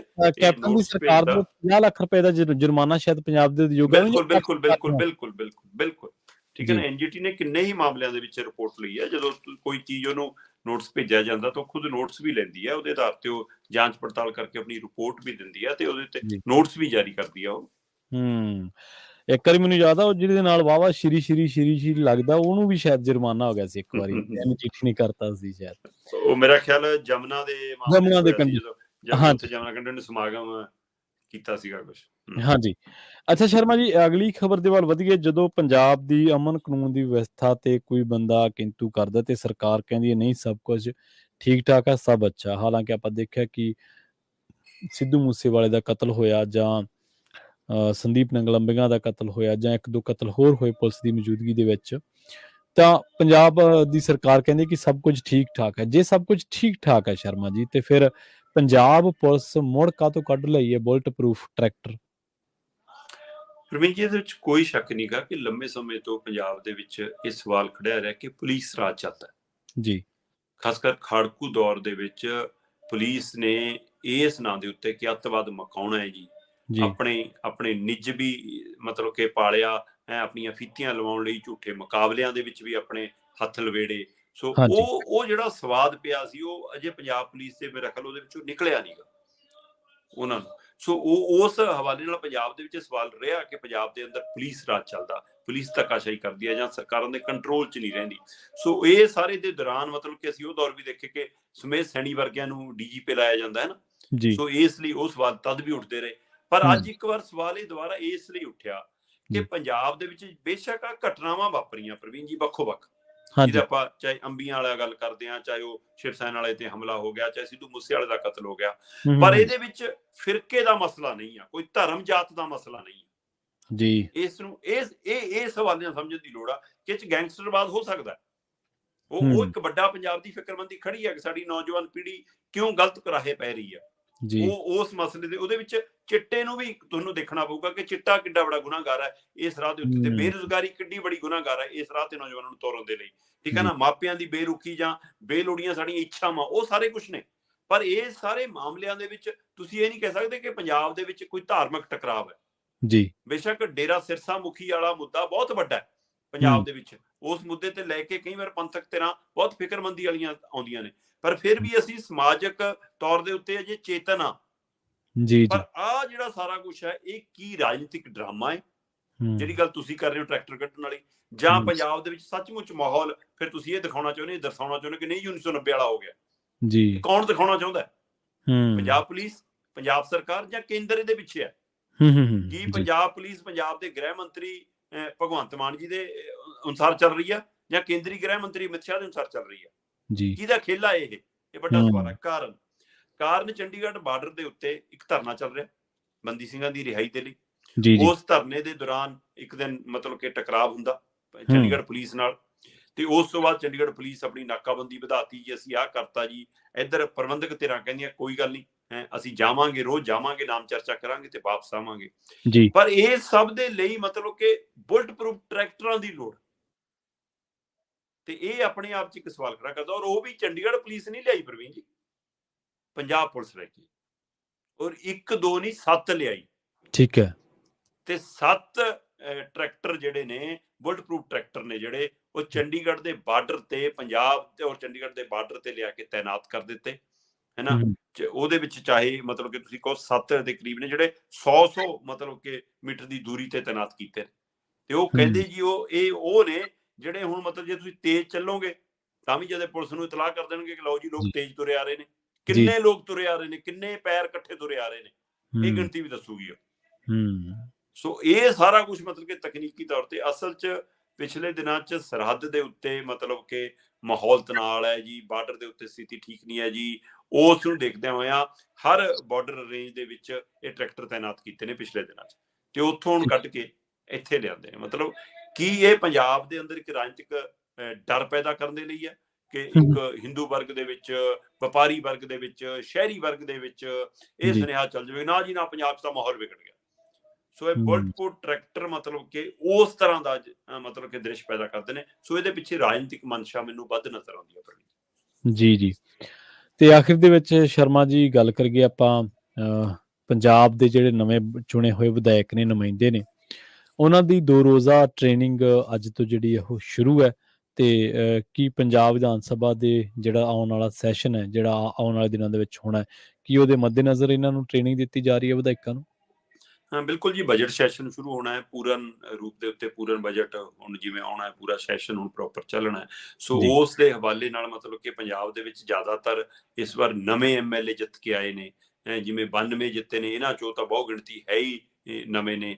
ਸੋ ਇਸ ਲਈ ਮਤਲਬ ਕਿ ਉਹ ਨਵੇਂ ਐਮਐਲਏਆਂ ਨੂੰ ਵਿਧਾਨ ਸਭਾ ਦੇ ਨਿਯਮ, ਉਹਦੇ ਵਿੱਚ ਸਵਾਲ ਕਿਵੇਂ ਚੁੱਕਣਾ ਹੈ, ਪ੍ਰਸ਼ਨ ਕਾਲ 'ਚ ਕਿਵੇਂ ਬੋਲਣਾ, ਆਪਣੀ ਗੱਲ ਕਿਵੇਂ ਰੱਖਣੀ ਹੈ, ਵਿਰੋਧ ਕਿਵੇਂ ਪ੍ਰਗਟਾਉਣਾ ਹੈ, ਠੀਕ ਹੈ ਨਾ, ਸਾਹਮਣੇ ਵਾਲੀ ਧਿਰ ਦਾ ਜਵਾਬ ਕਿਵੇਂ ਦੇਣਾ ਹੈ, ਸਤਿਕਾਰ ਕਿਵੇਂ ਬਣਾ ਕੇ ਰੱਖਣਾ ਸਦਨ ਦਾ। ਸੋ ਉਹ ਸਾਰੀਆਂ ਚੀਜ਼ਾਂ ਸਮਝਾਉਣ ਦੇ ਲਈ ਉਹਦੇ ਲਈ ਇੱਕ ਮਤਲਬ ਕਿ ਉਹਨਾਂ ਨੂੰ ਟ੍ਰੇਨਿੰਗ 2 ਰੋਜ਼ਾ ਇਹ ਟ੍ਰੇਨਿੰਗ ਕੈਂਪ ਹੈ, ਜਿਹਦੇ ਵਿੱਚ ਵੱਖੋ-ਵੱਖ ਸੂਬਿਆਂ ਦੇ ਸਪੀਕਰ ਸੱਦੇ ਗਏ ਨੇ, ਕੁਝ ਨੁਮਾਇੰਦੇ ਸੱਦੇ ਗਏ ਨੇ। ਸੋ ਉਹ ਸਾਰੇ ਆ ਕੇ ਇੱਥੋਂ ਤੱਕ ਕਿ ਮੈਂਬਰ ਰਾਜ ਸਭਾ, ਲੋਕ ਸਭਾ ਦੇ ਕੁਝ ਸੱਦੇ ਗਏ ਨੇ, ਜਿਨ੍ਹਾਂ 'ਚ ਉਹਨੇ ਆਪਣੀ ਪਾਰਟੀ ਦੇ ਸੰਜੇ ਸਿੰਘ ਨੂੰ ਵੀ ਸੱਦਿਆ। ਸੋ ਯੂਪੀ, ਬਿਹਾਰ ਦੇ ਰਾਜਪਾਲ ਵੀ ਆਉਣਗੇ, ਹੈ ਨਾ, ਹਰਿਆਣਾ ਦੇ, ਮਤਲਬ ਦਿੱਲੀ ਦੇ, ਹੈ ਨਾ, ਉਹਨਾਂ ਮਾਫ ਕਰਨਾ, ਰਾਜਪਾਲ ਨਹੀਂ, ਸਪੀਕਰ ਆਉਣਗੇ। ਸੋ ਉਹਨਾਂ ਨੂੰ ਸਪੀਕਰਾਂ ਰਾਹੀਂ ਮਤਲਬ ਕਿ ਸਮਝਾਉਣ ਦੇ, ਤਾਂ ਕਿ ਇਹ ਸਾਰਾ ਕੁਝ ਸਮਝਿਆ ਜਾ ਸਕੇ ਕਿ ਕਾਲਿੰਗ ਟੈਨਸ਼ਨ ਕਿਵੇਂ ਹੁੰਦੀ ਹੈ, ਨੋਟਸ ਕਿਵੇਂ ਦੇਣਾ ਤੁਸੀਂ ਆਪਣੀ ਗੱਲ ਰੱਖਣ ਲਈ, ਹੈ ਨਾ, 0 ਓਵਰ ਦੇ ਵਿੱਚ ਪ੍ਰਸ਼ਨ ਕਾਲ ਦੇ ਵਿੱਚ 0 ਓਵਰ ਤੇ ਪ੍ਰਸ਼ਨ ਕਾਲ ਦੇ ਵਿੱਚ ਕਿਵੇਂ ਤੁਸੀਂ ਆਪਣਾ ਸਵਾਲ ਕਰ ਸਕਦੇ ਹੋ। ਸੋ ਇਹ ਸਾਰਾ ਕੁਝ ਨਵੇਂ ਐਮਐਲਏ ਨੂੰ ਸਮਝਾਉਣ ਦੇ ਲਈ ਬਕਾਇਦਾ ਤੌਰ ਤੇ ਸਪੀਕਰਾਂ ਨੂੰ ਸੱਦਿਆ ਗਿਆ, ਵੱਖ-ਵੱਖ, ਤੇ ਮੈਂਬਰ ਪਾਰਲੀਮੈਂਟ ਨੂੰ ਸੱਦਿਆ ਗਿਆ। ਸੱਦਾ ਵਿਧਾਨ ਸਭਾ ਦੇ ਸਪੀਕਰ ਕੁਲਤਾਰ ਸੰਧਵਾ ਕਹਿੰਦੇ ਸੀ 117 ਐਮਐਲਏ ਨੂੰ ਦਿੱਤਾ ਜੀ। ਸਾਡੇ ਵੱਲੋਂ ਸਾਰਿਆਂ ਨੂੰ ਸੱਦਾ। ਸਵੇਰੇ 11:30 ਵਜੇ ਸ਼ੁਰੂ ਹੋ ਜਾਣਾ ਤੇ ਟ੍ਰੇਨਿੰਗ ਸੈਸ਼ਨ, ਤੇ ਫਿਰ ਉਹਦੇ ਵਿੱਚ ਵੱਖੋ-ਵੱਖ ਪੜਾਅ ਚੱਲਣੇ ਨੇ। ਉਹਦੇ ਵਿੱਚ ਇੱਕ ਪੜਾਅ ਤਾਂ ਪੂਰੀ ਤਰ੍ਹਾਂ ਉਵੇਂ ਹੀ ਹੈ ਜਿਵੇਂ ਸੈਸ਼ਨ ਚੱਲਦਾ। ਸੋ ਪਹਿਲਾਂ ਸਪੀਕਰ ਸਾਹਿਬ ਦਾ ਭਾਸ਼ਣ ਹੋਣਾ, ਫਿਰ ਮੁੱਖ ਮਹਿਮਾਨ ਨੂੰ ਜੀ ਆਇਆਂ ਕਹਿਣਾ, ਫਿਰ ਮੁੱਖ ਮੰਤਰੀ ਸਾਹਿਬ ਨੇ ਆਪਣੀ ਗੱਲ ਰੱਖਣੀ ਆ। ਸੋ ਫਿਰ ਉਸ ਤੋਂ ਬਾਅਦ ਸਾਰਾ ਸੈਸ਼ਨ ਉਵੇਂ ਚਲਾਉਣ ਦੇ ਲਈ ਪੂਰੀ ਟ੍ਰੇਨਿੰਗ ਦੇਣੀ ਆ। ਉਹ ਸਾਰਾ ਮਤਲਬ ਕਿ ਪੂਰਾ 2 ਰੋਜ਼ਾ ਹੈ। ਅੱਜ ਪਹਿਲਾ ਦਿਨ ਹੈ ਤੇ ਕੱਲ ਨੂੰ ਦੂਸਰਾ ਦਿਨ। ਜੀ ਜੀ ਸ਼ਰਮਾ ਜੀ, ਇਹਨਾਂ ਖਾਸ ਖਬਰਾਂ ਤੇ ਖਾਸ ਜਾਣਕਾਰੀਆਂ ਦੇ ਲਈ ਤੁਹਾਡਾ ਬਹੁਤ-ਬਹੁਤ ਧੰਨਵਾਦ ਜੀ। ਬਹੁਤ ਸ਼ੁਕਰੀਆ ਜੀ। ਸੋ ਪ੍ਰੋਗਰਾਮ ਖਬਰ ਤੇ ਨਜ਼ਰ ਨੂੰ ਆਪਾਂ ਇੱਥੇ ਹੀ ਸਮਾਪਤ ਕਰਾਂਗੇ। ਆਪਣੇ ਨਾਲ ਜੁੜੇ ਸਨ ਦੀਪਕ ਸ਼ਰਮਾ ਚਨਾਰਥਲ ਜੀ, ਜਿਨ੍ਹਾਂ ਦੇ ਨਾਲ ਆਪਾਂ ਕੀ ਅਹਿਮ ਖਬਰਾਂ ਨੂੰ ਲੈ ਕੇ ਚਰਚਾ ਕੀਤੀ ਹੈ। ਪੰਜਾਬ ਦੇ ਨਵੇਂ ਬਣੇ ਵਿਧਾਇਕਾਂ ਦੀ 2 ਰੋਜ਼ਾ ਟ੍ਰੇਨਿੰਗ ਤੋਂ ਲੈ ਕੇ ਤੇ ਆਪਾਂ ਮੁੱਖ ਮੰਤਰੀ ਸਾਹਿਬ, ਜਿਹੜੇ ਕਿ ਵਿਧਾਇਕ ਦਲ ਦਾ ਨੇਤਾ ਹੀ ਹੁੰਦਾ ਮੁੱਖ ਮੰਤਰੀ ਵੀ, ਉਹ ਰਾਜਪਾਲ ਨੂੰ ਸਿੱਧੇ ਹੋਏ ਨੇ ਪੰਜਾਬ ਦੀ ਸਿਆਸਤ ਨੂੰ ਲੈ ਕੇ। ਯੂਨੀਵਰਸਿਟੀਆਂ ਤੇ ਉਸ ਤੋਂ ਬਾਅਦ ਉਦਯੋਗਾਂ ਦੇ ਜਿਹੜੇ 22% ਉਦਯੋਗ ਵਾਤਾਵਰਨ ਦੇ ਨਿਯਮਾਂ ਦੀਆਂ ਧੱਜੀਆਂ ਉਡਾ ਰਹੇ ਨੇ, ਤੇ ਪੰਜਾਬ ਪੁਲਿਸ ਦੇ ਬੁਲਟ ਪ੍ਰੂਫ ਟਰੈਕਟਰਾਂ ਦੀ ਚਰਚਾ ਕੀਤੀ ਹੈ। ਸ਼ਰਮਾ ਜੀ, ਇਹਨਾਂ ਖਾਸ ਖਬਰਾਂ ਤੇ ਖਾਸ ਜਾਣਕਾਰੀਆਂ ਦੇ ਲਈ ਇੱਕ ਵਾਰ ਫਿਰ ਤੋਂ ਬਹੁਤ-ਬਹੁਤ ਧੰਨਵਾਦ ਜੀ। ਤੇ ਮੁਲਾਕਾਤ ਹੋਵੇਗੀ ਤੁਹਾਡੀ ਇਸੇ ਪਲੇਟਫਾਰਮ ਤੇ ਇਸੇ ਪ੍ਰੋਗਰਾਮ ਦੇ ਵਿੱਚ ਕੱਲ ਨੂੰ। ਬਹੁਤ-ਬਹੁਤ ਧੰਨਵਾਦ।